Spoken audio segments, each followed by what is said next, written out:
Hi everyone, I'm Caroline. I'm going to be telling you about what I've learned from this course and how I'm going to apply it in my life. So for chapter 1, from my personal assessment, I learned that social media plays an average role in my life compared to other college students. And I think this is a good thing because social media can be useful, but in certain amounts. So I think it's good that I don't overuse social media because that's when it can be harmful. And then I can apply this to my personal life by using social media to keep up with the lives of people that I don't see as much anymore. So like people from middle school or high school, I can see what's going on in their lives even though we've lost touch in person. And then another concept I learned from chapter 1 was that there are several communication misconceptions, like that communication will solve all problems or that more communication is better, which usually I think these things, but sometimes we have to understand in certain situations, communication can be overused or it can be negative. So it's important to recognize when that's the case.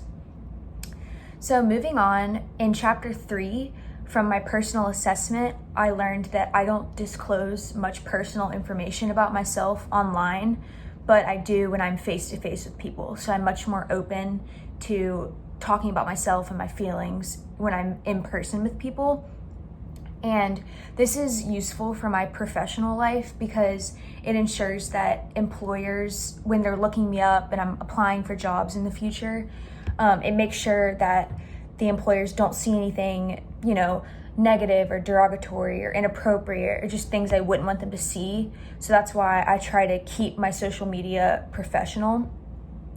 And then from chapter 3, another concept I found interesting was the concept of the self-fulfilling prophecy, which is where our expectations of an event make the outcome more likely.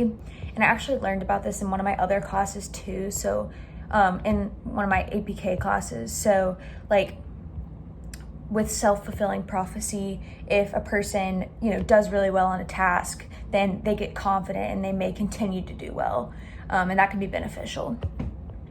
Moving on, in chapter 4, my personal assessment showed me that my level of empathy is above average, which I've kind of always known about myself. I have a lot of empathy towards others. And this will be useful in my professional career as I want to be an occupational therapist. And in order for me to properly treat people, I need to be able to empathize with their story and where they're coming from. So that'll definitely help me be a better therapist and treat people better in general. And then from chapter 4, another concept that I learned was perception checking, where we describe the behavior we noticed, then we consider 2 possible interpretations, and then we ask for clarification. And this can prevent us from jumping to conclusions because when we get upset, it can be easy to do this, but we need to make sure we're checking our perception and, trying to see where the other person is coming from before we get upset.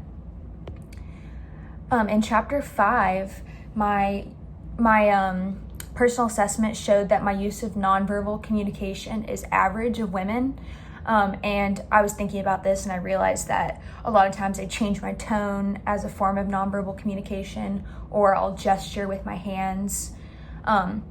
And learning about this is beneficial to my personal life because it taught me how to read how people are feeling without actually hearing the words they're saying. So when we did the assignment where we observed people in our, I was outside in Turlington, I was observing people and I was able to see how they were feeling without actually hearing their words, which is really cool. And then this will also be useful in my professional life because I'll be able to tell if a patient is uncomfortable or not sure about a certain treatment, maybe by the way they're avoiding eye contact or if they're shutting down a little bit. Even if they don't say it to me verbally, I could tell non-verbally that they're uncomfortable. And then lastly, chapter 9, my personal assessment showed that I prefer to discuss the offense and offer direct forgiveness during conflict resolution. And even though this may take a while, I think it's very effective in conflict resolution because it makes sure that, everything is said and just, you've completely figured it out. And this will be helpful in my personal life because it allows me to work through conflicts quickly with my friends and family without holding any grudges. And then in chapter 9, I also enjoyed learning about the stages of relational development, because I think they are very accurate in relationships that eventually do come to an end.